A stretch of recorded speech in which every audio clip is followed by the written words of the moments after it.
ఎంతో రుచికరమైన బెండకాయ పల్లీల ఫ్రై ఎలా చేద్దామో తెలుసుకుందాం.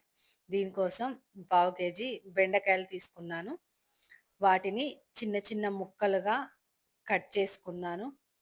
కట్ చేసుకొని స్టవ్ వెలిగించి స్టవ్ పైన ప్యాన్ పెట్టుకొని అందులో ఆయిల్ వేసుకొని మనం కట్ చేసి పెట్టుకున్న బెండకాయ ముక్కల్ని రెడ్ కలర్ వచ్చేలాగా వేయించుకోవాలి. వేగిపోయిన బెండకాయ ముక్కల్ని వేరొక గిన్నెలో తీసుకొని మనకు దానిలోకి సరిపడే అన్ని పల్లీలు తీసుకొని వాటిని కూడా వేయించుకోవాలి.